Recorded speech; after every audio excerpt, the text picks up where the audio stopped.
Dear students, welcome to video lecture series on Survey 2. Now we are learning here the unit triangulation. Now today we will go for lesson number 6. इसके पहले जो हमारे lessons हो गए इसके अंदर हमने देखा कि ट्रायंगुलेशन का कंसेप्ट क्या है, क्लासिफिकेशन ट्रायंगुलेशन का हम लोग किस प्रकार से कर सकते, देन फिर ट्रायंगुलेशन फिगर क्या होती है, single chain of triangle, double chain of triangle, quadrilateral and center point figure, ऐसे हमने अलग अलग कॉम्बिनेशंस देखे. Then we have seen that हम किस प्रकार से ट्रायंगुलेशन सर्वे को स्टार्ट कर सकते.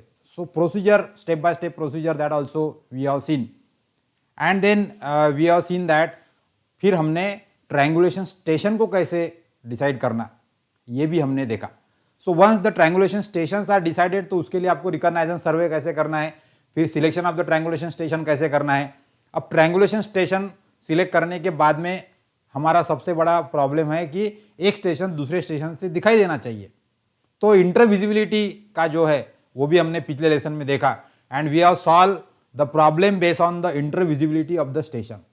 तो एक स्टेशन से दूसरा स्टेशन विजिबल है कि नहीं है, इसके लिए हमें हो सकता है कि हमें एक आधे स्टेशन पे टावर खड़ा करना पड़े. तो उसके लिए फिर टावर की हाइट कितनी लेंगे ये भी हमने कैलकुलेट किया पिछले प्रॉब्लम में, पिछले लेसन में. And we have seen that how the intervisibility of the station is avoided and then we can easily take the observation. अब ये जो ऑब्जर्वेशन हम लोग लेने वाले हैं, तो ऐसे हम लोग जब ट्रायंगुलेशन का कंसेप्ट इस्तेमाल कर रहे हैं और एक लार्जर एरिया के लिए सर्वे के लिए जा रहे हैं, तो वहाँ पे आपको और कई अलग अलग जो चीज़ें हैं इंजीनियरिंग एस्पेक्ट से वो हमको मालूम होनी चाहिए. And that now we are learning in this lesson number 6. तो आज हम लोग इसके अंदर नेक्स्ट स्टेप है आपकी कि एक बार आपका ट्रायंगुलेशन स्टेशन डिसाइड हो जाता है तो फिर आपको एक बेस लाइन आपको एस्टेब्लिश करनी पड़ेगी उस ट्रायंगल के पर्टिकुलर एरिया के लिए. तो फिर हमें बेस लाइन मेजरमेंट कैसे करना है that we will see. Then how the extension of the base net is carried out for the triangulation purpose. And then what is the concept of satellite station. And then what is the correction to the observed angle. तो ये सारे topic हम लोग आज इस lesson number 6 में देखने वाले हैं. So here we will understand one by one. So the first is we have to now start with that triangulation station हमने डिसाइड कर दिए, तो अब हमको पहले बेस लाइन सिलेक्ट करनी पड़ेगी. अब कोई भी एरिया हम लोग प्राइमरी ट्रायंगल, फिर उसके अंदर छोटे वाले सेकेंडरी ट्रायंगल, फिर उसके अंदर छोटे वाले टर्शियरी ट्रायंगल, इस प्रकार से हम लोग बाइफरकेट करते. जब छोटे ट्रायंगल बन गए, टर्शियरी ट्रायंगल बन गए, तो टर्शियरी ट्रायंगल के अंदर फिर हमको जो सर्वे करना है उसके लिए आपको कोई भी एक side, either it is a side of the triangle और उसके बीच में भी आपका जो भी कुछ आपका सर्वे लाइन आपको लेआउट करना है, तो वो उसको आपको बेस लाइन बनाना पड़ेगा. और फिर बेस लाइन का मेजरमेंट हमको एकदम एक्यूरेट चाहिए. And then by using that measurement और the dimension of the base line, other subsequent dimensions of the other sides of the triangle or other survey lines that we can calculate. And for that purpose we have to accurately measure the baseline. तो इसके पहले, इसलिए सबसे पहले हमें जानना पड़ेगा कि what is the selection criteria for site for the baseline. किस प्रकार से बेस लाइन की साइट हम लोग सिलेक्ट कर सकते. So there are few things are we have to understand here while selecting the best suitable site for baseline in the triangulation. So the first is the site should be fairly leveled. Of course जो जहाँ से आपको measurement लेना है तो वहाँ पे आपको हो सकता है चेन ले करने पड़ेगी, या आपको स्टील टेप पकड़ना पड़ेगा, या फिर we have to use the tachometry और we can use the some other type of instrument.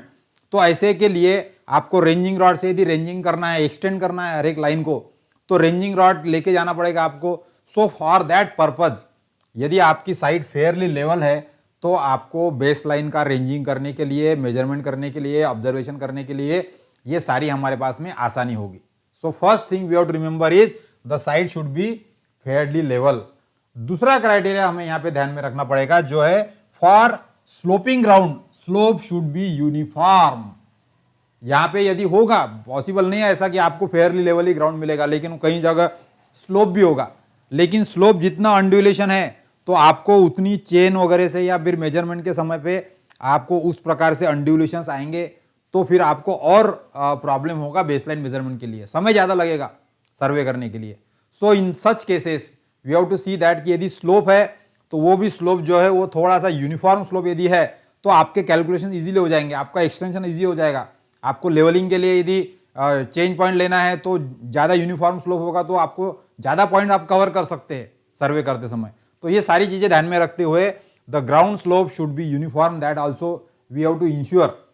Then another third thing we have to remember for the selection of the baseline is undulating ground should be avoided. Generally ये तो हमने जैसा भी दोनों भी देखा कि फेयरली लेवल ग्राउंड और यूनिफॉर्म स्लोप होना चाहिए, उसी प्रकार से अंडुलेटिंग ग्राउंड यदि रहेगा तो आपको जो भी ग्राउंड का प्रोफाइल है वो आपको असर्टन करने में तकलीफ होगी। और फिर वहां पे अंडुलेटिंग ग्राउंड्स के अंदर आपको रेंजिंग रॉड रखने के लिए नीचे ऊपर हाइट अलग अलग इंस्ट्रूमेंट्स की, so all there should be we have to reduce that disturbance in the observation. So उसके लिए undulating ground should be avoided. And then fourth criteria, that is the side should be free from obstructions throughout the whole length। ये सबसे important है। आपको कोई भी line का ranging करना है या चेनिंग करना है या फिर लेंथ मेजर करना है या फिर टेलीस्कोपिक इंस्ट्रूमेंट से आपको लेंथ गिनना है या you have to use the total station. So in all such cases आपका जो बेस लाइन के जो आप डिफरेंट पॉइंट्स सेट करने वाले हैं या बेस लाइन का एंड पॉइंट और फर्स्ट पॉइंट इसका में का डिस्टेंस आपको गिनना है तो आपको विजिबिलिटी चाहिए, आखिरी का स्टेशन पहले स्टेशन से दिखना चाहिए। And therefore it should be recommended that the side of the base line should B free from the obstruction. वहां पे आपके बुशेस और ट्रीज और पेड़ ऐसे नहीं होंगे, ये साइड अपने को देखना पड़ेगा। जरूरी भी नहीं है कि ऐसी साइड आपको मिल जाएगी बेस लाइन के लिए आपके पर्टिकुलर सर्वे एरिया के अंदर, लेकिन उस केस में फिर आपको क्या करना पड़ेगा, तो आपको कटिंग ऑफ द ट्रीज या बुशेस वगैरह करके भी कम से कम बेस लाइन की स्लाइड अपने को क्लियर करनी पड़ेगी। So there should not be obstruction in the base line. और यदि आप सेकेंडरी ट्रायंगल के लिए साइड गिन रहे हो तो आपके अलग अलग हिल्स भी आ सकती है उसके बीच में, तो उसके लिए भी फिर इंटरविजिबिलिटी जाके आपको चेक करना पड़ेगा। जैसा कि इसके पहले हमने कैलकुलेट किया कि एक स्टेशन से दूसरा स्टेशन इंटरविजिबल है कि नहीं है, वो आपको कैलकुलेशन करके पहले ही चेक कर लेना पड़ेगा। और यदि है तो फिर आपको टावर या सिग्नल कंस्ट्रक्ट करने के काम करना पड़ेगा, यानी इसका मतलब आपको ऑब्स्ट्रक्शन जो है वो नहीं लगेंगे बेस लाइन के अंदर। Then next criteria for base line is the line clearing should be cheap. यानी आपको अभी बेस लाइन डालना है भाई और झाड़ काटना है तो खूब सारा खर्चा आ रहा है, तो वो भी आपको अवॉइड करना पड़ेगा। So there you have to see that the optimised decision should be taken that the cost of the clearing of the site for the base line should be cheap. कम से कम रहने के लिए कोशिश करना पड़ेगा हमको। Then another criteria is the extremities of the base should be intervisible at the ground level। the extremities of the base should be intervisible। जो मैंने अभी पहले भी बताया कि आपको एक स्टेशन से दूसरा स्टेशन इंटरविजिबल होना चाहिए। जो भी बेस लाइन है, बेस लाइन के मैक्सिमम पॉइंट आपके इंटरविजिबल रहेंगे तो आपको ऑब्जर्वेशन के लिए आसानी जाएगी। जो भी आप वहां से रेफरेंस लेने वाले हैं, परपेंडिकुलर सेट करने वाले हैं या कोई नई सर्वे लाइन वहां से डालने वाले हैं या बेस लाइन का रेफरेंस लेके आपको कुछ एंगल गिनना है, तो ऐसे सारों के लिए आपको बेस लाइन के ऊपर की विजिबिलिटी जो है वो आपको एकदम क्लियर लगेगी। तो वहां नहीं है तो आपको क्लियरिंग भी करना पड़ेगा जैसा कि मैंने आपको बताया, तो उसकी भी कॉस्ट कम रखना है और इंटरविजिबिलिटी हमको भी इंश्योर करना है। Then the next criteria is the ground should be reasonably firm and smooth, no pond and water gap. अब यदि कोई हम लोग ये लाइन बेस लाइन कर रहे हैं तो आपको कंपैरिजन करना पड़ेगा अलग अलग बेस लाइन से कि एक आधे बेस लाइन अभी करीब करीब हमारी बेस लाइन समझ लो 2-3 किलोमीटर की रह सकती है, तो 2-3 किलोमीटर में कहीं भी वैसा वाटर लॉग एरिया या दलदल या पानी या ऐसा कुछ एरिया नहीं आना चाहिए, ताकि वो बेस लाइन के ऊपर से आपको इधर से उधर जाना है सर्वेयर को या इंस्ट्रूमेंट लेके जाना है या whatever the survey operations we are carrying out into that side. So there you have to avoid such situation कि वहां पे पॉइंट नहीं होना चाहिए, वाटर गैप नहीं होना चाहिए, यानी ये एक प्रकार के फिर से ऑब्स्ट्रक्शन हो गए। तो ये ऑब्स्ट्रक्शन आपको अवॉइड करना पड़ेगा। और यदि आपका रीजनेबली फर्म ग्राउंड है तो इंस्ट्रूमेंट रखने के लिए, ट्राइपॉड रखने के लिए या फिर वहां पे शेड बनाना है, यहाँ पे आपको फिर टेंट लगाना है या for all this purpose, for the utility purpose of the survey, so all that is suitable. So that also we have to remember while selecting the site for the baseline. And then the last criteria is the site should be suit to the extension of the primary triangulation। यानी base line का भी side ऐसी चाहिए अपने को कि यदि हमको लगा कि भाई ये ट्रायंगल को मुझे और एक्सटेंड करके बड़ा एरिया कवर करना है तो वो बड़े एरिया के हिसाब से भी जो आपने पहले बेसलाइन तय की थी वही बेसलाइन यदि आपके काम में आती है तो और अच्छा होगा, नहीं तो फिर आगे के एक्सटेंडेड एरिया के लिए आपको फिर से नया बेसलाइन सेट करना पड़ेगा. So that also you have to see that कि हमारी जो बेसलाइन है वो आगे का यदि सर्वे बढ़ाना है आगे चल के फ्यूचर में, तो वही सेम बेसलाइन से यदि हमारा काम हो जाए तो इस प्रकार के ट्रायंगुलेशन फिगर और इस प्रकार का जो ट्रायंगुलेशन का नेटवर्क है वो यदि हमारा रहता है, so that will be give you the reduce cost of the triangulation survey.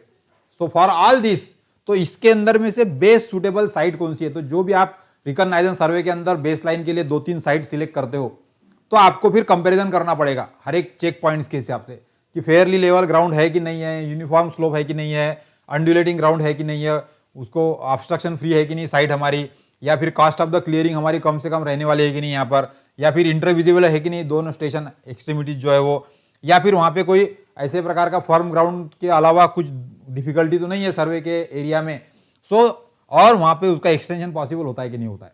So by comparing the 2-3 sites, proposed site for the baseline, we have to compare on these criteria and then we can see that the cost हमारी कम हो, सर्वे की speed हमारी maintain रहे, कम से कम इसमें हमारी सर्वे हो जाए और कैलकुलेशन भी हमको कम करने पड़े और टाइम और कॉस्ट जो है वो दोनों भी सेव होना चाहिए.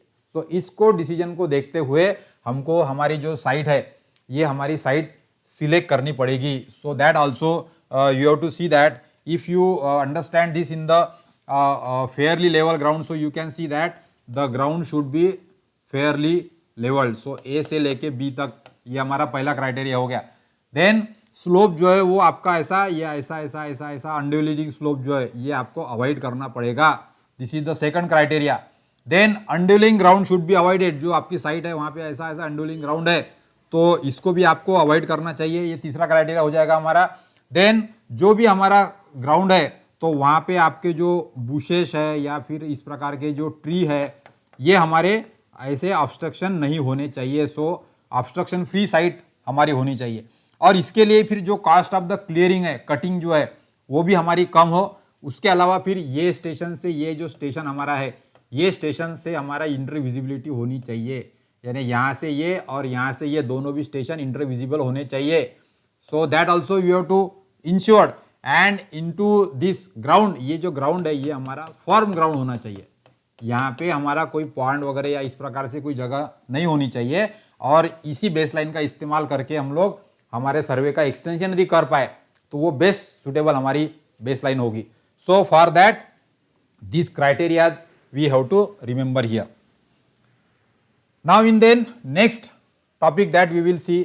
अब हमारा बेसलाइन हमने सिलेक्ट कर लिया, अब इसके बाद में हमको ऑब्जर्वेशन लेने के लिए शुरू करना पड़ेगा कि वो जो डिस्टेंस है दो सर्वे लेने का वो हमको गिनना है. So in that case again we have to consider some of the engineering aspects of the actual field work. So what is that? The first that action require is reduction to the mean sea level. ये भी important काम हमको करना पड़ेगा. So reduction to mean sea level का मतलब क्या है? So generally the measured horizontal distance should be reduce to the distance at the mean sea level called as geodetic distance. अब ये हमको क्यों करना है? अब एक्चुअल में क्या है कि हमने अर्थ सरफेस का एवरेज स्फीयर मान लिया है, लेकिन एक्चुअली अर्थ सरफेस पे जाएंगे हम लोग तो वहां पे अनड्यूलेशंस अलग अलग टोपोग्राफी है. So the earth surface is uneven and there are different topographies. अब उसके अंदर हम जाके सर्वे कर रहे हैं. अब समझ लो बेस लाइन की लंबाई मैंने 15 किलोमीटर की गिन ली, लेकिन वो 15 किलोमीटर फेयरली लेवल ग्राउंड है क्या? पूरा नहीं है, ऐसा पॉसिबल ही नहीं होगा फील्ड में. तो इसका मतलब आपने जो डिस्टेंस तो गिन लिया लेकिन वो डिस्टेंस आपका अनड्यूलिंग ग्राउंड पे था, तो उसको करेक्शन फॉर स्लोप, या फिर आपने सुबह से शुरुआत की और दोपहर तक किया तो टेम्परेचर करेक्शंस आ सकते हैं वहां पे, या फिर स्लोपिंग ग्राउंड है वहां पे तो वहां पे सैक करेक्शन आ सकते हैं. So all this pull correction भी आ सकता है. So in the length measurement if you are handling some of the instrument then there are different types of errors में ऑकर. अब वो एरर को आपको रिड्यूस करना है. उसके अलावा फिर आप यदि समझ लो फेयरली लेवल ग्राउंड भी है तो ये स्टेशन और ये स्टेशन दोनों भी एक ही हाइट पे नहीं होंगे. इसकी हाइट ऊपर है मीन सी लेवल से, इसकी हाइट कम है और आप ये वाला ग्राउंड ऐसा डिस्टेंस गिन रहे. So actually you are measuring along the earth surface but they are not that is not the horizontal distance. Remember ये डिस्टेंस हॉरिजॉन्टल नहीं है क्योंकि प्लान बनाना है तो आपको ट्रू हॉरिजॉन्टल डिस्टेंस लगेगा। अब इसके लिए ऐसा सर्वे करते समय हर एक जो पॉइंट है हमारा, ये पॉइंट अलग अलग हाइट पे रहने वाला है मीन सी लेवल से। यानी हम लोग यदि कोंडाड़ी और माल्टीगिरी की बात करते हैं तो कोंडाड़ी की हाइट कम है, अब माल्टीगिरी की हाइट कम है, कोंडाड़ी की हाइट ज्यादा है, और वहां से वहां तक का डिस्टेंस गिनने के लिए ऐसा जो भी आप ग्राउंड से ग्राउंड डिस्टेंस गिनते जाएंगे तो ग्राउंड से ग्राउंड डिस्टेंस के अंदर आपको कई सारे स्लोप, अनडिविलेशंस और ऑब्स्ट्रक्शन आने वाले हैं, और उसके बाद में जब कैलकुलेशन करेंगे तो आपको चाहिए horizontal distance between the two triangulation station, तो आपको उसको कन्वर्ट करना पड़ेगा। So for that purpose, in any length measurement, you have to apply the relevant correction for the slope, correction for the slack, correction for the pull, or temperature correction, or any other correction if as and when required. Similarly अब जो distance आपने गिना वो actual ground surface भी गिना, लेकिन हम लोग जो मैप प्रिपेयर करने की कोशिश करते हैं वो हम लोग एज्यूम करते हैं कि भाई हमारा अर्थ का स्पेरिकल जो शेप है वो ऐसा बिल्कुल मीन सी लेवल पे एग्जैक्टली सर्कल है, और उसके ऊपर आपका मैप आप माउंट कर रहे हैं, और वो मैप को रिप्रेजेंट करने के लिए जो उसके ऊपर के जो डिस्टेंस आएंगे, यानी distance at the mean sea level surface के ऊपर के जो डिस्टेंसेस है वो आपको लगने वाले हैं ड्रॉ करने के लिए, और आप एक्चुअल में फील्ड के ऑब्जर्वेशंस लेने वाले हैं जो ग्राउंड ऊपर नीचे हो सकता है, वहां पे अलग अलग पॉइंट की हाइट नीचे ऊपर हो सकती है। So that you have to convert into the geodetic distance. तो आपको क्या है कि यहां पर हम लोग फिगर में देखेंगे, so actually we are measuring the object distance from A to B. अब ये जो डिस्टेंस हम लोग गिन रहे हैं ये एक्चुअली हमारे ग्राउंड का ऑब्जर्वेशन हो गया, लेकिन हमको जो डिस्टेंस चाहिए वो हमको चाहिए मीन सी लेवल पे का, यानी ये डिस्टेंस चाहिए हमको। So here for that this distance we require, and actually we are measuring this distance. तो हमको क्या करना पड़ेगा, ये डिस्टेंस को ये डिस्टेंस में कन्वर्ट करना पड़ेगा, and this conversion, if the length of the base is reduced to the mean sea level, the calculated length of all other triangles line will be also corresponding to the mean sea level। ये advantage हमको triangulation के अंदर लेना है, तो इसलिए जो measured distance है उसको कन्वर्ट करना पड़ेगा मीन सी लेवल के डिस्टेंस के अंदर, and this procedure is called as reduction to mean sea level.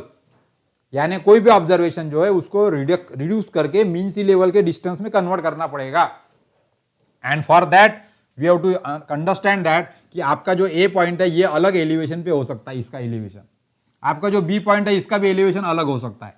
So this is represented by the H और H1 and H2, that may be the different height for every station, and accordingly then we have to consider this average spherical shape of the earth, जिसकी radius हमारी यहाँ पर are है, ये वाला represent कर रहा है यहाँ पे। तो ये आर रेडियस के साथ में जो हमारा मीन सी लेवल के ऊपर एक स्पेरिकल शेप बन रहा है, यहां से डिस्टेंस आपको ये भी का ये वाला लगेगा, A to B this distance you require, और एक्चुअली हम लोग ये वाला गिन रहे हैं। So you have to reduce और reduce this distance L into distance D, and for that suppose when the L is the measured horizontal distance, जो आपने फील्ड में ऑब्जर्व किया वो है एल, तो आपको जो मीन सी लेवल पे जो इक्विवेलेंट डिस्टेंस चाहिए वो हो जाएगा आपका D. So D is the equivalent distance at mean sea level. अब इसको कन्वर्ट करने के लिए हमको ये हाइट जो है वो कंसीडर करने पड़ेंगी। So H will be the mean equivalent height of the base line above the MSL. अब यहाँ पे एच ये जो है मीन है, that you have to remember. Mean का मतलब क्या है कि ए स्टेशन की एमएसएल के ऊपर, मीन सी लेवल के ऊपर की जो हाइट है वो समझ लो 200 मीटर है, और बी स्टेशन की एमएसएल की हाइट है 240। तो ये रिडक्शन करने के लिए जो एच की हाइट है वो 200 और 240 इसका एवरेज लेना पड़ेगा। So you will get H is equal to 200 plus 240 divided by 2, और ये हो जाएगा फिर 220 मीटर। तो यहाँ पे mean equivalent of the base about the mean sea level that is हो जाएगा एच। तो एच जो है वो रिडक्शन करने के लिए average height of the station to survey station वो लेना है अपने को, तो वो यहां पर इस केस में 220 मीटर हो गई, और there are is the radius of the earth, already that is known. So इसके अंदर हम लोग यहां पर एक ज्योमेट्रिकल फार्मूला लगा के that correction we can draw. तो अभी उसके लिए आपको क्या है कि आपका जो करेक्शन है वो करेक्शन निकालना पड़ेगा, तो वो करेक्शन होगा LH upon R। So correction is LH upon R। LH का मतलब ये वाला L और ये H और उसको डिवाइडेड बाय R। ये यदि करेंगे हम लोग तो हम लोग ये करेक्शन निकाल सकते हैं। अब इसको हमने कैसा निकाला?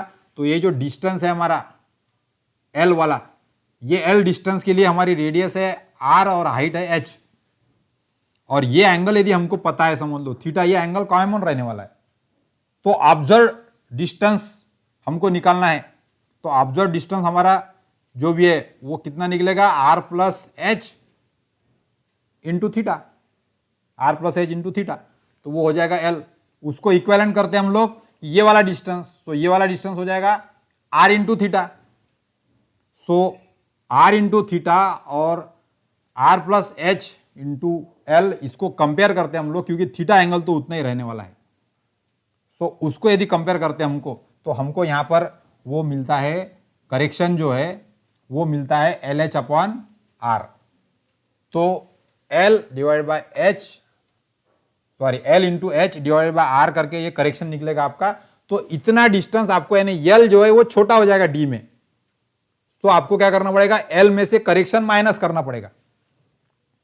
सो here the correction for reduction to mean sea level, that is, you have to remember, that is L H upon R. ये करेक्शन निकालना पड़ेगा आपको इतना। So this is C for mean sea level, correction for mean sea level L H upon R. अब ये L H upon are यदि आपने calculate कर लिया, तो ये आपका ऑब्जर्व लेंथ है, ये एवरेज हाइट है और ये रेडियस है। तो इतना डिस्टेंस आप लोग एल में से माइनस करेंगे। सो एल में से माइनस करेंगे तो तब जाके आपका करेक्ट डिस्टेंस निकल जाएगा D. So here, so corrected distance D यदि निकालना है तो D is equal to L minus correction for mean sea level MSL। तो ये फॉर्मूले से आप डिस्टेंस जो निकाल सकते हैं on the mean sea level. तो ये आपको चाहिए, और उसके लिए हमको फिर करेक्शन लगेगा। वो करेक्शन जो हो जाएगा वो एल एच अपॉन आर हो जाएगा, and that correction we have to reduce from the observe distance. तो आपको actual true distance on the mean sea level मिल जाने वाला है। So this is the procedure everywhere, you have to calculate. हर एक जो डिस्टेंस में से आपने मेजर्ड लेंथ है, वो मेजर्ड लेंथ में से आपको correction for mean sea level L H upon R ये कैलकुलेट करना पड़ेगा, और उससे आपको फिर एवरेज जो आगे आपका करेक्शन का एवरेज हाइट आपने ले लिए, लेंथ, मेजर्ड लेंथ ले लिया, वहां पे रेडियस ऑफ द अर्थ, और ये करेक्शन निकाल लिया, तो एल में से उतना करेक्शन माइनस करो तो आपको करेक्टेड डिस्टेंस मिलेगा, करेक्टेड डिस्टेंस मिलेगा। तो ये प्रोसीजर जो है इसको हम लोग बोलते हैं reduction to mean sea level. So every measured observation for the triangulation survey we have to reduce it to the mean sea level distance, mean sea level distance. So that is the important engineering concept here we have to refer for the triangulation purpose. Then next is, then we have to go for, अब आपने देखो हमने triangulation station का criteria देख लिया, selection for triangulation station. तो हमने triangulation station final कर लिए, फिर वहाँ पे जो भी वहाँ पे टावर और सिग्नल लगने वाले हैं कि नहीं, उसके लिए हाइट भी कैलकुलेट कर ली, और उसके हिसाब से विंटर विजिबिलिटी भी इंश्योर कर ली टावर वगैरह बना के। तो आपको स्टेशन दिखाई दे रहा है, फिर आपने लेंथ गिना, तो उसके लिए फिर आपको बेस लाइन की भी डिसाइड करना पड़ा, तो बेस लाइन भी आपने डिसाइड कर ली। फिर यदि आपने बेस लाइन का डिस्टेंस गिना है तो उसको आपको रिड्यूस भी करना है MSL पे, तो आप डिस्टेंस भी MSL पे कन्वर्ट कर सकते हैं हम लोग। और इसी प्रकार से हमको अभी काम में आ सकता है जो हमको करना पड़ेगा, that is extension of the base. अभी आपने एक बेस लाइन यदि बना ली और एक आपकी ट्रायंगुलेशन फिगर एक पर्टिकुलर एरिया की बना ली, तो उसको यदि आप और लार्जर एरिया में एक्सटेंड कर सकते हो तो आप लार्जर एरिया का सर्वे करने के लिए एडवांटेज मिलता है आपको। And that work we have to understand, that is how the extension of base is carried out, it is called as base net. तो हम लोग यहाँ पे जो ट्रायंगुलेशन फिगर है उसके अंदर इस प्रकार से बेस नेट बनाना चाहते हैं कि भाई एक बेस लाइन जो है उसको गिनने के बाद में यदि उसको हम लोग पूरे बड़े एरिया के लिए रिप्रेजेंट कर सके और वही बेस लाइन का रेफरेंस लेके बाकी के सारे डायमेंशंस जो है ट्रायंगल्स के वो निकाल सके तो हमारे लिए मेजरमेंट का जो फील्ड ऑब्जर्वेशन का काम है वो आसान हो जाएगा। And for that we have to understand the concept of base net, concept of base net. Here the base line are usually much shorter than the average length of the triangle side. जैसा कि मैंने आपको बताया कि triangle की side को भी आप बेस लाइन बना सकते हो, या फिर इसके बीच में आपको एक सुटेबल साइड देखेंगे तो उसको बेस लाइन आपको करना पड़ेगा, और फिर उसका रेफरेंस लेके बाकी के ट्रायंगल्स जोड़ के हम लोग अदर ट्रायंगल्स का कैलकुलेशंस कर सकते हैं, उसके साइड्स ऑफ द ट्रायंगल्स निकाल सकते हैं। उसके लिए आपको फिर इंटरनल एंगल और बेस लाइन की लंबाई दो चीजें लगेंगी। तो आपको मेजर करना है बेस लाइन सिर्फ, और बाकी के सिर्फ इंक्लूडेड एंगल गिनना है, और वो इंक्लूडेड एंगल का इस्तेमाल करके हम लोग ऑफिस में बैठ के कैलकुलेशन करके बाकी साइड्स ऑफ द ट्रायंगल जो है वो कैलकुलेट कर सकते हैं। And that is actually the advantage of using the triangulation concept for survey for a larger area. बड़े एरिया के लिए हम लोग को ये एडवांटेज मिलता है। सो ये जो है हमारी बेस लाइन, ये शॉर्टर होने के क्या क्या कारण है कि हमारी फील्ड में बेस लाइन हम लोग फुल फ्लेज क्यों नहीं ले सकते? तो it is often not possible to have a favourite side. जैसा मैंने बताया आपको कि अभी आपको जो बेस लाइन के क्राइटेरिया बताए, वो क्राइटेरिया के हिसाब से एक अच्छी साइड आपको मिलेगी कि नहीं मिलेगी, ये हर बार आपका पॉसिबल नहीं है, हर एक ट्रायंगल के लिए या अभी किसी भी ट्रायंगुलेशन फिगर के लिए। So because of that also आपकी जो बेस लाइन है वो थोड़ी सी शॉर्ट हो सकती है। Then it is difficult to and expensive for measuring the long base line.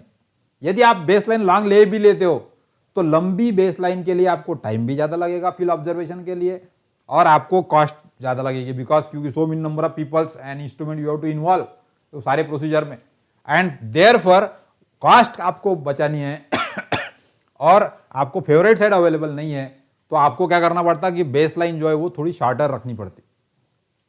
अब ऐसी शॉर्टर बेस लाइन यदि हमने रख ली है, so hence in connecting the comparatively short base line to the main triangulation badly condition figures are form. अब base line यदि छोटी कर लिए तो अदर दो साइड्स उसकी ज्यादा आ सकती है, तो फिर वो आइसोस्केल ट्रायंगल बनेगा या फिर इक्विलैटरल ट्रायंगल नहीं बनेगा, या फिर उस बेस लाइन को रेफर करके जो ट्रायंगुलेशन फिगर हम बना रहे उसके अंदर वेल कंडीशन ट्रायंगल की सेटिस्फेक्शन ज्यादा आपको कंडीशन नहीं मिलेगी, सेटिस्फाइड कंडीशन। तो फिर उसके वजह से क्या है कि tapered triangle, unequal angle triangle, ऐसे ट्रायंगल्स में आपके ऑब्जर्वेशंस के अंदर एरर्स ज्यादा आती है। एंड उसके लिए फिर हमको यही देखना है कि भाई हमारे जो ट्रायंगल्स है वो बैड कंडीशन ट्रायंगल्स ना बने, और इसको यदि अवॉइड करना है तो हमको एक सॉल्यूशन है कि हम लोग बेस लाइन को एक्सपांड कर सके। यदि हमने बेस लाइन को एक्सपांड कर दिया, एक्सटेंड कर दिया, नॉट एक्सपांड बट एक्सटेंड कर दिया, so then you will get the added advantage of that triangulation figure calculations. तो इसके लिए फिर the group of triangles mean for extending the base is known as base net. तो फिर हमको जो ट्रायंगुलेशन फिगर है उसके अंदर जो आपकी बेस लाइन है वो आपका रेफरेंस मान के उसके आजू बाजू में ऐसे ट्रायंगल कंस्ट्रक्ट करने पड़ेंगे कि जिसके वजह से बाकी का जो ट्रायंगुलेशन का एरिया है उसको हम लोग कवर कर सके आसानी से, और उसके साथ में आपके बैड कंडीशन ट्रायंगल भी अवॉइड करेंगे हम लोग, और आसानी से आपको अदर ट्रायंगल्स के साइड्स के कैलकुलेशन करने में आपको सुविधा होगी। और ये करना है तो आपको ग्रुप ऑफ ट्रायंगल्स ऐसे बनाने पड़ेंगे कि जो ग्रुप ऑफ ट्रायंगल्स आपको बेस लाइन को एक्सटेंड करने के लिए मदद करेंगे, और ऐसा जो ग्रुप ऑफ ट्रायंगल है उसको हम लोग बोलते हैं base net. So base net is the group of triangle mean for extending the line of the base, यानी बेस लाइन को एक्सटेंड करने के लिए। So that base net concept we have to use somewhere whenever it is required to extend our area triangulation area for a larger geographical consideration. So here now the basenet layout कैसे हो सकता है? For example, the basenet layout, there are great variety of extension layout, but following point should be considered while selecting the basenet layout. अब ये basenet का layout select करने के लिए हमको दो तीन points ध्यान में रखने चाहिए। For example, यहाँ पर एक basenet का एग्जाम्पल दिखाया है, तो हमारे यहां पर कोई भी एक यदि बेसलाइन है, समझ लो ये मेरी बेसलाइन है ए बी, तो ये बेसलाइन को मैं ये जो मेरा ट्रायंगल का सेटअप है इतना, ये वाला, बस इतनी लाइन है उसके अंदर, तो मेरी बेसलाइन है ए बी। तो ए बी बेसलाइन को मैं एक्सटेंड कर सकता हूं ज्यादा एरिया कवर करने के लिए, लेकिन उसके लिए मैं क्या करूंगा, ये जो ट्रायंगल है इसको ही मैं एक्सपांड करूंगा ऐसा, तो मेरी ए बी के जगह बेसलाइन मेरी ए सी हो जाएंगी। तो यदि मैं ए सी करता हूं तो मेरी ये जो साइड है, ये साइड ये ए एच को रिप्रेजेंट करेगी, और ये वाली साइड ए जी को रिप्रेजेंट करेगी, और ये ई सी और ये जो था ये इनको रिप्रेजेंट करेंगे। तो इसी ट्रायंगल को मैंने एक्सपांड करके ऐसा बनाया यहाँ पे, ताकि मेरी बेसलाइन जो पहले छोटी थी अब वो बेसलाइन मेरी एक्सटेंड हो गई यहाँ तक का। तो इस प्रकार से जो ये ट्रायंगल्स का ग्रुप बन गया, this group of the triangle it is called as extension of base, यानी बेस लाइन को मैंने एक्सटेंड किया, और उसके हिसाब से मेरी जो ट्रायंगुलेशन फिगर है उसको भी बराबर मैंने एक्सपांड किया। अब ये ऐसा करने के लिए जो ट्रायंगुलेशन के नेटवर्क बेस नेट आप सिलेक्ट करेंगे तो उस पर आपको क्या क्या चीजें ध्यान रखनी है।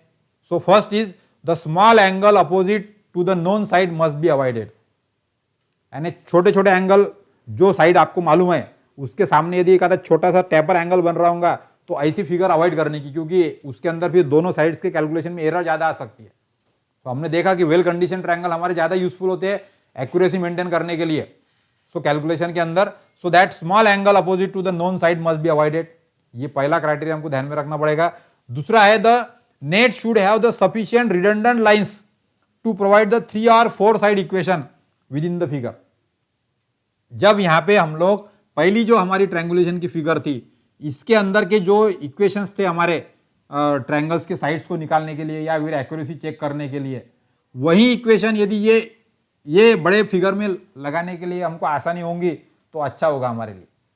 सो जो इक्वेशंस ये फिगर में यूज किए वही इक्वेशन यदि इसके भी अंदर यूज होते हैं तो हमको फिर कैलकुलेशन का भी टाइम हमारा बच जाएगा। सो वो भी हमको ख्याल रखना है कि बेस नेट का जो भी ग्रुप ऑफ ट्रायंगल्स बनाने जा रहे हैं आप लोग, उसके अंदर आपके जो इक्वेशंस है वो 3 और 4 साइड इक्वेशंस आपको काम में आएंगे तो ज्यादा अच्छा होगा आपका।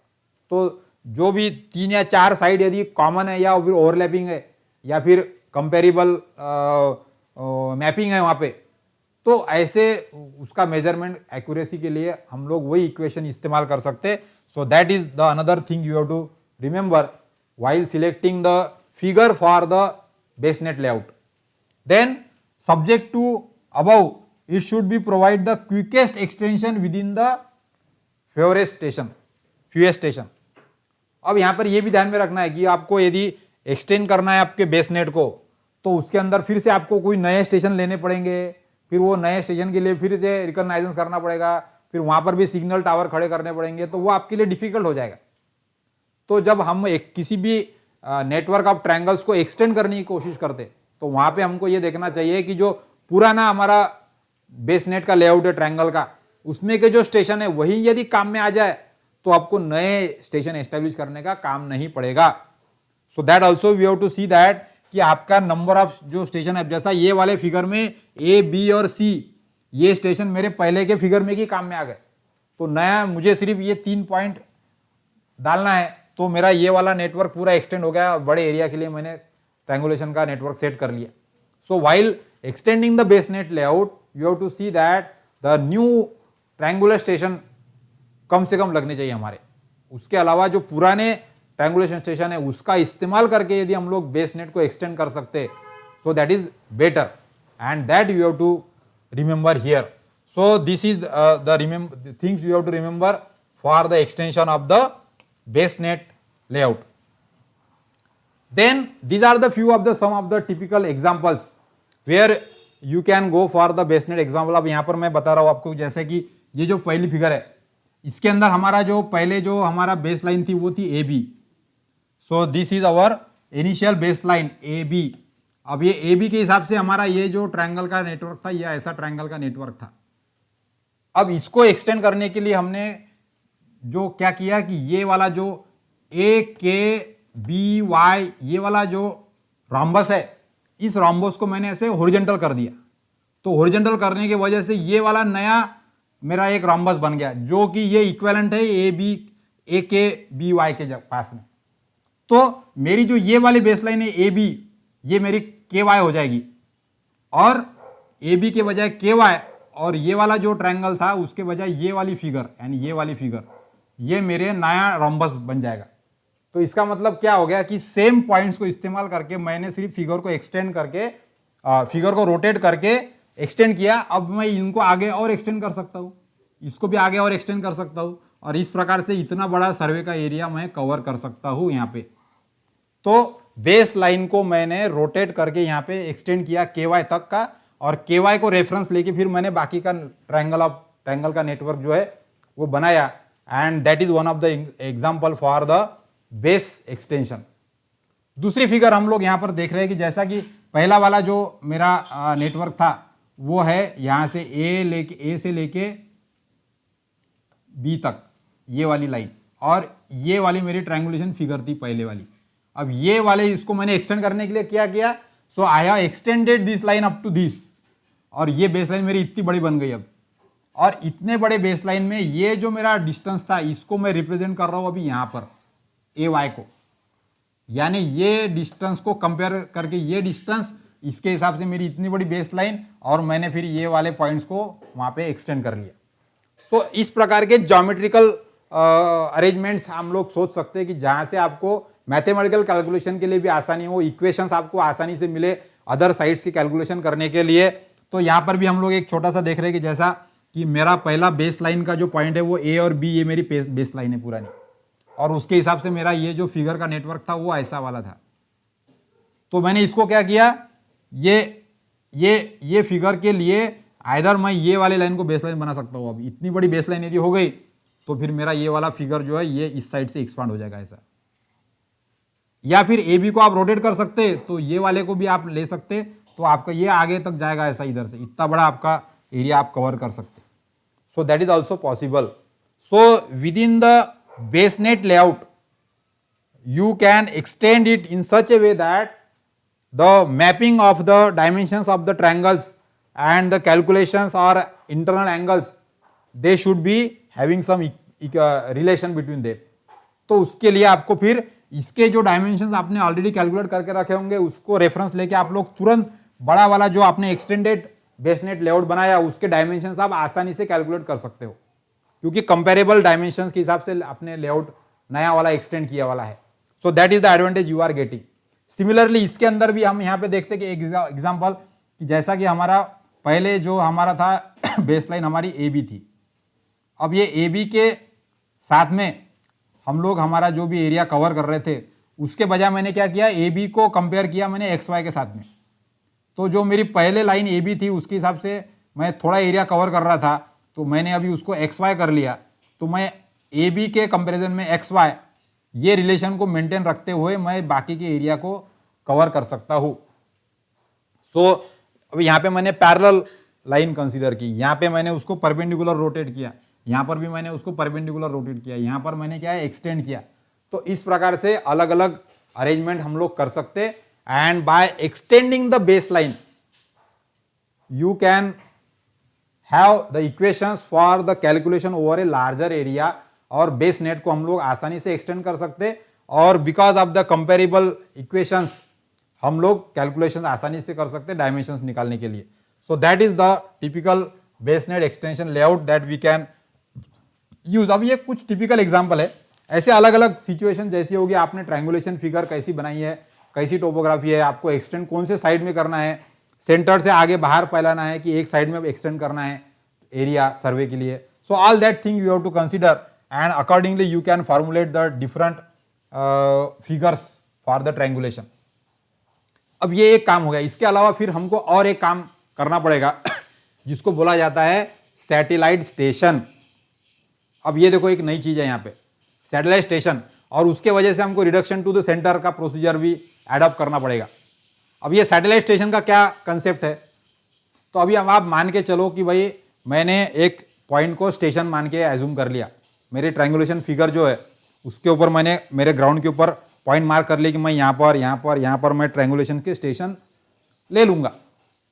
अब आपने ट्रायंगुलेशन का स्टेशन तो डिसाइड कर लिया लेकिन ऐसी सिचुएशन आ गई कि फॉर एग्जांपल एक आधे सिटी के अंदर आपने एक स्टेशन कंसीडर कर लिया कि भाई यहाँ पर मैं ले सकता हूँ करके, या हाईएस्ट पॉइंट के लिए आपने क्या कर लिया कि एक चर्च है और चर्च का जो टॉप पॉइंट है वो आपने एज्यूम कर लिया कि मेरा ये वाला एक ट्रायंगुलेशन स्टेशन रहेगा, क्योंकि वो दूर से विजिबल है और वहाँ पे ऑब्जर्वेशन लेना भी आसान है, और टावर बनाने का काम नहीं, आपको खर्चा करने का काम नहीं। तो ऐसे ट्रायंगुलेशन स्टेशन भी हम लोग सिलेक्ट कर सकते। तो एक चर्च का ऊंचा वाला जो पॉइंट है उसको मैंने ट्रायंगुलेशन स्टेशन बनाया, और उसके हिसाब से फिर मुझे अभी ट्रायंगुलेशन सर्वे के लिए ऑब्जर्वेशन लेना है। तो अब मैं वो चर्च के टॉप का जो पॉइंट है वहां पे जाके तो मैं मेरा इंस्ट्रूमेंट नहीं रख सकता एंगल का ऑब्जर्वेशन लेने के लिए।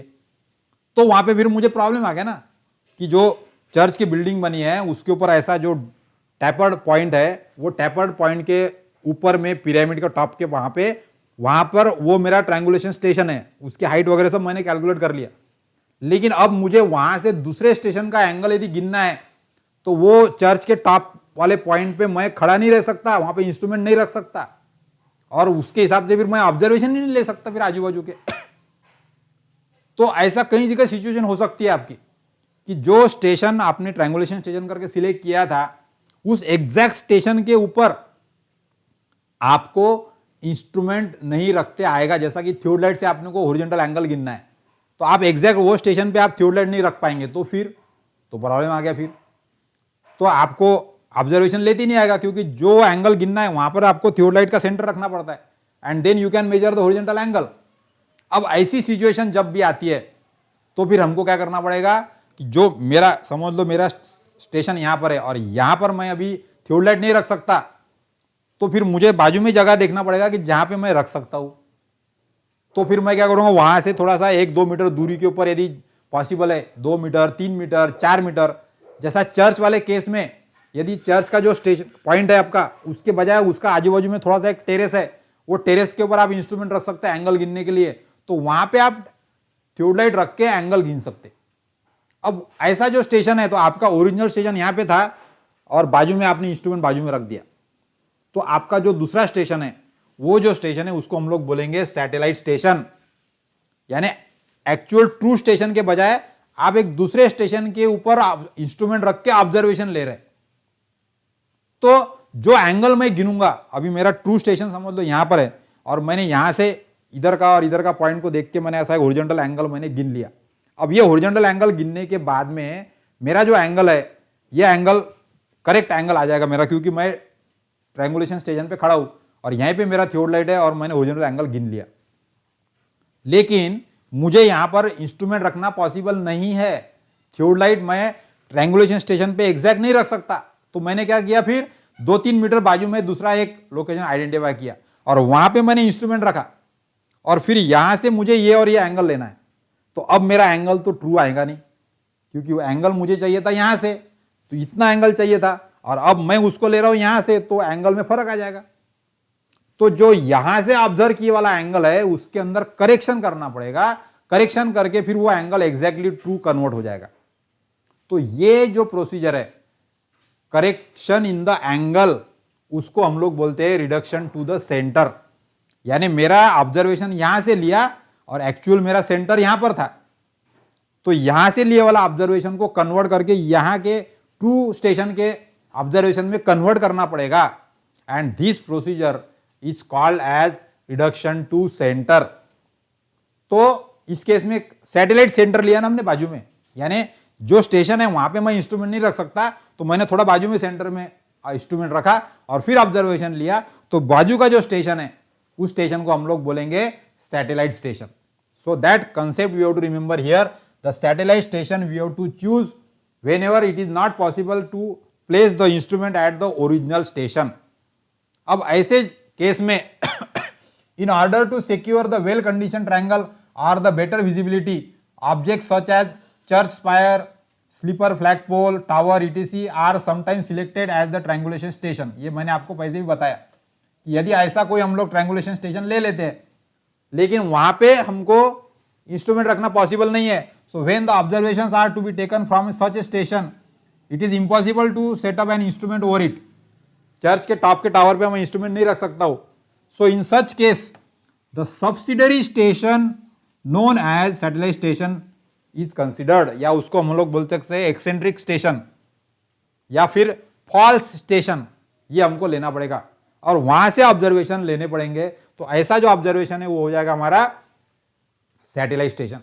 तो जनरली ऐसा कई जगह पे होता है कि हम लोग ओरिजिनल स्टेशन पे इंस्ट्रूमेंट रख के ऑब्जर्वेशन नहीं ले सकते एंगल्स का, एंगल का मेजरमेंट करने के लिए, तो उससे बाजू में 1-2-3 मीटर के ऊपर रख के इंस्ट्रूमेंट को रख के फिर हम लोग ऑब्जर्वेशन लेते।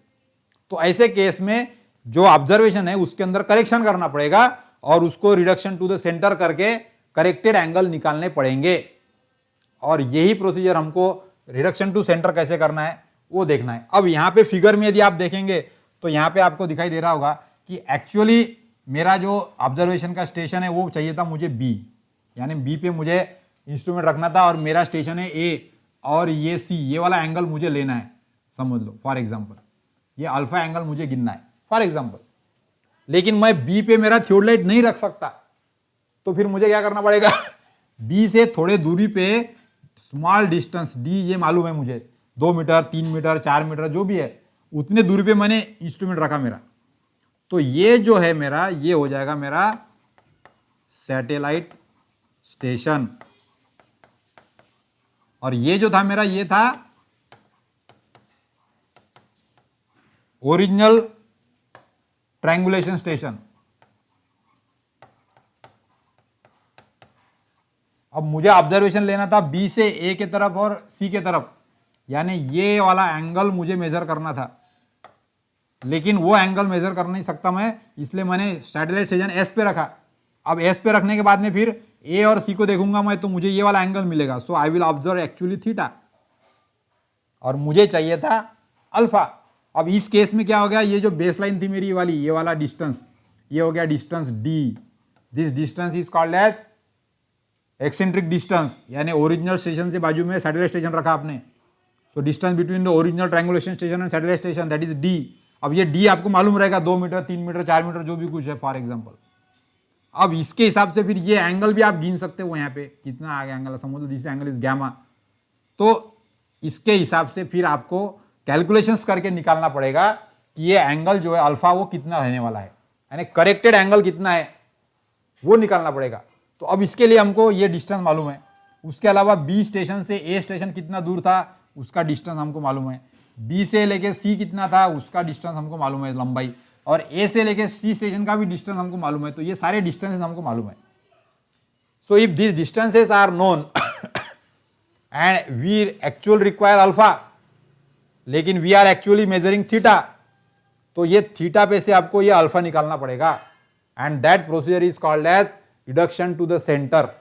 ये हमको करना पड़ेगा जब जब भी हम लोग सैटेलाइट स्टेशन का इस्तेमाल करते एंगल ऑब्जर्वेशन के लिए, तब तक आपको रिडक्शन टू सेंटर का प्रोसीजर ऑब्जर्वेशन के लिए करना ही होगा। So how this correction is carried out, वो हम लोग यहां पर देखेंगे कि करेक्शन कैसे किया जाता है। सो यहां पे करेक्शन करने के लिए हमको सबसे पहले तो 2-3 चीजें हमको ध्यान में रखनी पड़ेगी। सो दैट इज कि हमारा जो स्टेशन है वो कहां पर है। अब जैसा कि यहां पर हम लोग देख रहे हैं कि ओरिजिनल स्टेशन हमारा बी है और हमारा सैटेलाइट स्टेशन है एस, तो एस से हमको ए और सी का एंगल हम लोग लेने वाले हैं, तो हम लोग ऑब्जर्व करने क्या वाले हैं, थीटा। और यदि बी पे इंस्ट्रूमेंट रखते थे तो हमको ए और सी को देखने के बाद में जो एंगल मिलने वाला था वो एंगल था अल्फा, तो हमको चाहिए था अल्फा, लेकिन हम लोग गिन रहे थीटा। अब उसके लिए हमारे पास नोन क्या क्या है, तो ये डिस्टेंस मालूम है हमारे पास, distance between the original station and the satellite station. उसके अलावा फिर सैटेलाइट स्टेशन से ए को देखने के बाद में ये जो एंगल है वो भी हम लोग गिन सकते हैं, गैमा, ये भी गिन सकते हैं हम लोग। और ओरिजिनली हमको बी स्टेशन से ए स्टेशन कितना दूर है वो डिस्टेंस भी मालूम है सी, या बी से सी वाला स्टेशन कितना दूरी पर है वो भी हमको मालूम है ए, और distance between 2 point A B ये भी मालूम है हमको बी। तो यदि ऐसा हमको पता है तो हम लोग ये थीटा ऑब्जर्व करके अल्फा को कैलकुलेट कर सकते। तो उसके लिए हमको ध्यान में रखना है कि आपका जो ट्रायंगल बन गया यहाँ पे, ये जो ट्रायंगल है ये वाला ट्रायंगल, ओरिजिनल ट्रायंगल आपका कौन सा है, ए बी और सी, ये ट्रायंगल है हमारा ओरिजिनल एक्चुअली।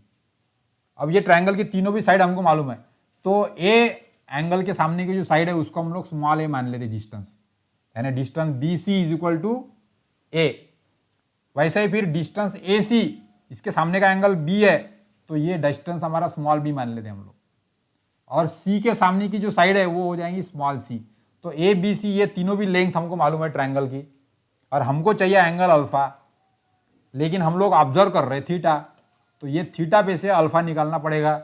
और उसके लिए फिर हमने क्या किया, ओरिजिनल स्टेशन बी पे हमारा थियोडलाइट रखना पॉसिबल नहीं था, तो हमने सैटेलाइट स्टेशन पे थियोडलाइट रखा, जो कि स्मॉल डिस्टेंस डी इतने दूरी पर रखा, और वो भी कहां रखा, इसके राइट साइड में रखा, इसके राइट साइड में रखा।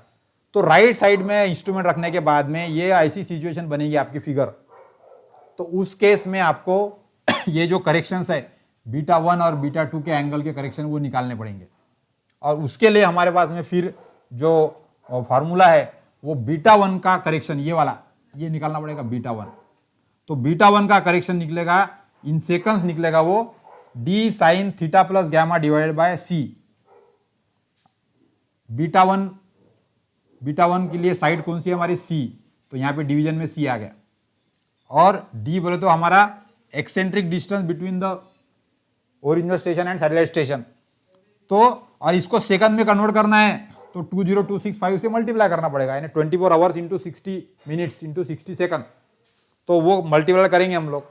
सो you have to remember the formula beta one is equal to D sine theta plus gamma by सी।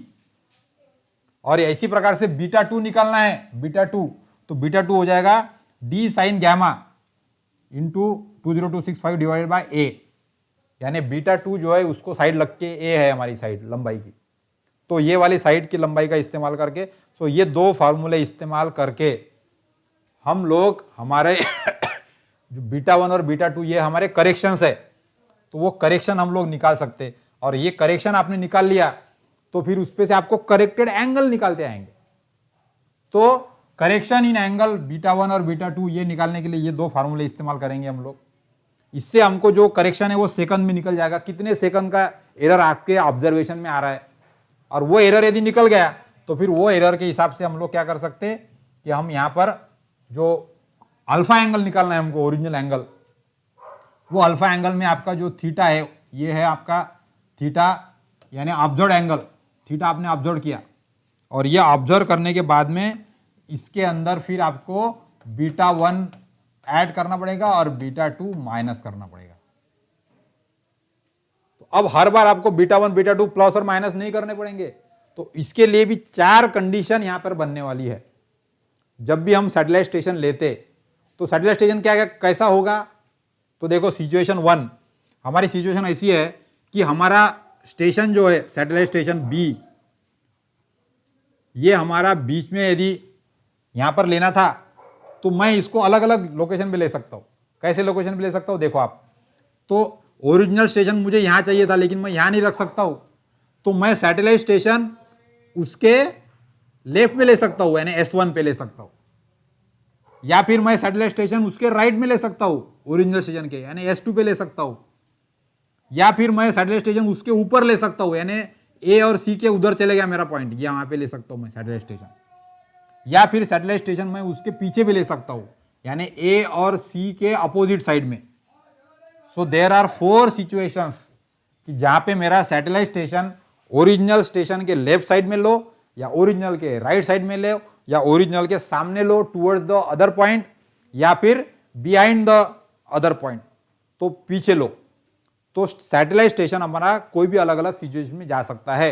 अब ऐसी सिचुएशन यदि आती है तो यहां पे अलग अलग कंडीशंस बनेंगी। तो उसके लिए हमारी पहली कंडीशन बनेगी कि जब सैटेलाइट स्टेशन हमारा बी के लेफ्ट साइड में है, बी के लेफ्ट साइड में है, यानी इसकी पहले की फिगर हमने देखी थी यहां पर।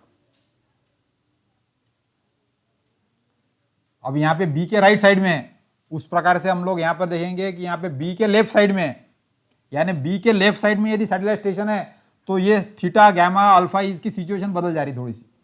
सो ये ध्यान में रखते हुए हमको यहां पे ये देखना है कि यदि सैटेलाइट स्टेशन बी के लेफ्ट में है तो आपको अल्फा जो है यानी करेक्टेड एंगल ये निकालने के लिए theta plus beta one minus beta two करना पड़ेगा। यदि सैटेलाइट सेंटर जो है वो बी के राइट साइड में है, यानी बी के राइट साइड में बोले तो इसके पहले की सिचुएशन हमने देखी थी, यहां पर ये बी के राइट साइड में यहां पर, यानी ओरिजिनल स्टेशन यहां पर है मेरा, और मैंने राइट साइड में यहां पर सैटेलाइट रखा, इंस्ट्रूमेंट रखा, तो ये वाली केस के अंदर अल्फा जो है वो theta minus beta one plus beta two करना पड़ेगा। यहां पर प्लस साइन में चेंज हो गया यहां पे। ऐसी तीसरी केस आ सकती है कि जब जो सैटेलाइट सेंटर है वो ए सी और बी के बीच में होगा, यानी ए सी और बी उसके बीच में सैटेलाइट सेंटर है, यानी ये वाली सिचुएशन। यहां पर ए सी लाइन मेरी ये है और मेरा ओरिजिनल स्टेशन ये है, तो मैं यहां पर के बजाय सैटेलाइट स्टेशन मेरा यहां पे ले रहा हूं, यानी अंदर आ गया मैं।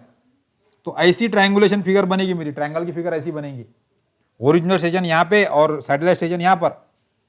तो ऐसी केस में आपको जो करेक्टेड एंगल है अल्फा ये हो जाएगा theta minus beta one minus beta two, यानी दोनों भी करेक्शन के एंगल जो है वो माइनस करना है ओरिजिनल एंगल में से। यानी आपने थीटा है ज्यादा गिना, उसको थीटा को आपको कम करना है क्योंकि नीचे आ गए आप, तो ये एंगल इतना था वो टैपर हो गया। टैपर मतलब थीटा में से दोनों भी करेक्शन एंगल माइनस करने पड़ेंगे। और इसके लिए उल्टा होता है कि यानी हमारा जो सैटेलाइट स्टेशन है वो एसी लाइन के अपोजिट साइड में, यानी मेरा ओरिजिनल स्टेशन यहाँ पे था, उसके पीछे ले लिया मैंने सैटेलाइट स्टेशन। तो मैं ऑब्जर्व करूंगा एक छोटा एंगल और मुझे लगेगा ओरिजिनल बड़ा एंगल, तो मुझे β1 β2 ऐड करने पड़ेंगे। तो इस प्रकार से अलग अलग केसेस के लिए आप करेक्टेड एंगल अल्फा निकाल सकते हो।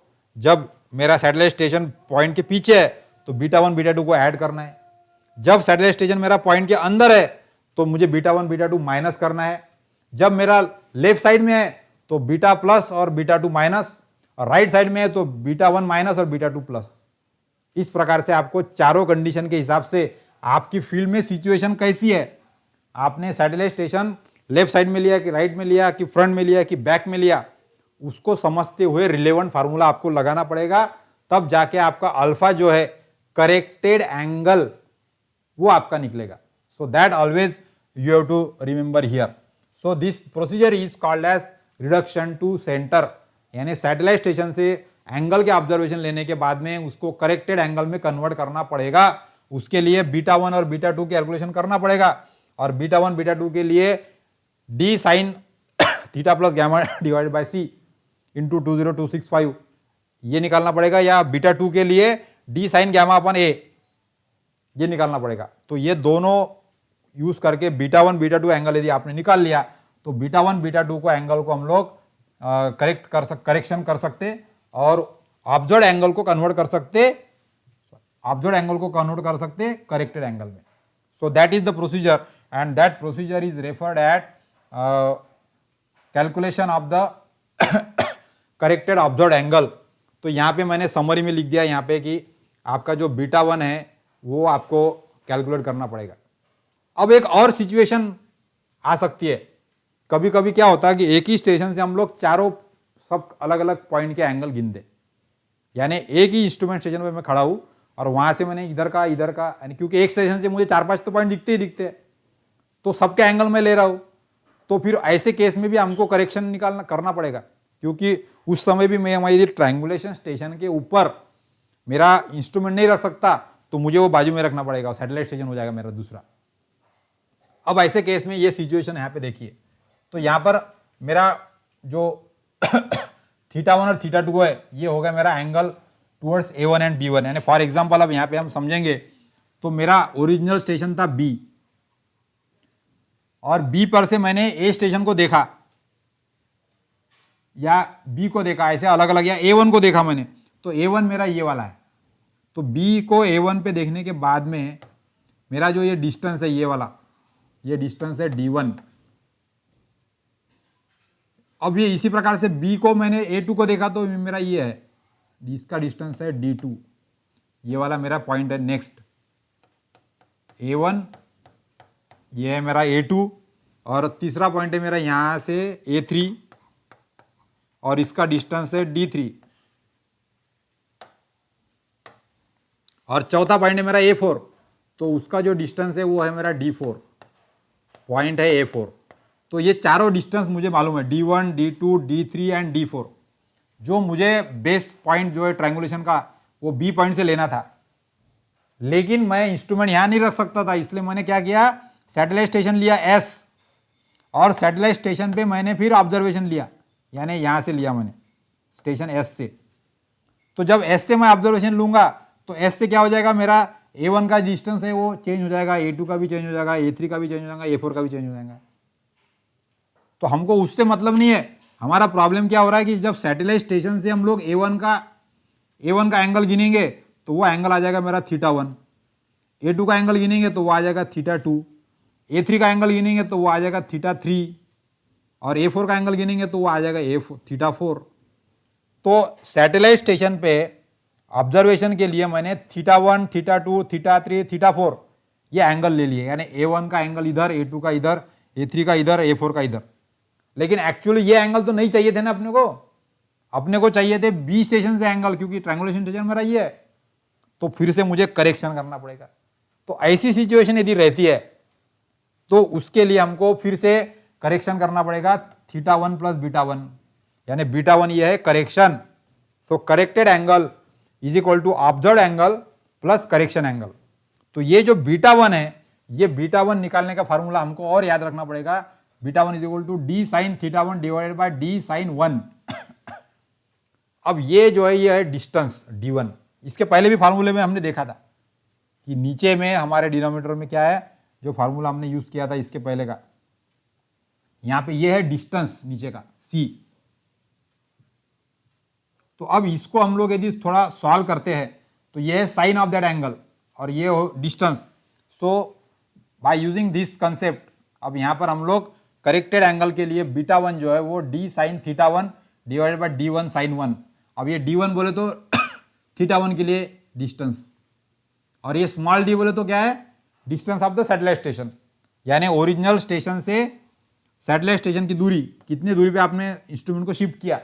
ओरिजिनल यहाँ रखना था, ओरिजिनल मैंने रखा यहाँ पे, तो मैंने 2 मीटर का शिफ्ट किया, तो दैट हो गया small D, distance of the satellite station. तो वो मालूम है मुझे। थीटा वन जो है मेरा ऑब्जर्व्ड एंगल है, और डी वन जो है वो डिस्टेंस तो मैं गिन ही रहा हूँ हर बार, डी वन मैंने गिन के रखा है ए वन के लिए। तो ऐसा करके मैं बीटा वन निकाल सकता हूँ, या इसी प्रकार से हम लोग beta one, beta two, beta three, beta four सब निकाल सकते हैं एंगल, और वो हो जाएंगे आपके करेक्शन एंगल। तो observed angle plus corrected angle करके आपका करेक्टेड एंगल निकलेगा। तो जो भी आप ऑब्जर्वेशन लेने वाले हैं उसको फिर से आपको ये वाला करेक्शन लगाना पड़ेगा ऑब्जर्व्ड एंगल के लिए, तब जाके आपके करेक्टेड एंगल निकलेंगे। So here again we have to remember this correction in the angle beta one in second is equal to D sine theta one divided by D one sine one. अभी इसका derivation की ज्यादा अपने को जरूरत नहीं है, साइन वन है यहाँ पे, वन, ये this is 1 second, sine 1 second. तो इसका इस्तेमाल हम लोग करके ऑब्जर्व्ड एंगल जो है उसको हम लोग करेक्ट कर सकते हैं।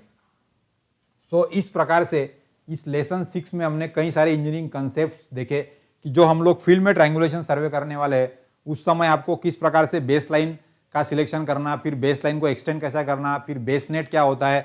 So here what is the criteria for the selection of base line, that we have seen. Then we have seen that what is the extension of the base net. Then we have seen that what is satellite station and reduction to the center. Satellite station से reduction to center कैसा करना पड़ता, and then how true angles from the satellite station are calculated. वो भी अभी just हमने देखा, and we have seen also that how the correction to the observation angle is done. तो इस प्रकार से, या अभी के लिए इस लेक्चर में हम लोग यहीं रुकते हैं। In the next lesson again we will see that how this triangulation calculations are done, और उसके अंदर हम लोग कैसे एक्यूरेसी मेंटेन कर सकते हैं, and purpose is to reduce the errors in the calculation. तो जो भी ऑब्जर्वेशन हम लोग फील्ड में ले रहे हैं उसमें अलग अलग प्रकार के करेक्शंस आ सकते हैं, वो सारे करेक्शंस लगा के एक्यूरेट डायमेंशंस का कैलकुलेशन करना, ये हमारा इंपॉर्टेंट टास्क है। और उसके लिए हम लोग हमारा जो लेसन 7 है उसके अंदर हम लोग उसको देखेंगे। Till then, thank you for watching this video lecture series on Survey 2. Thank you.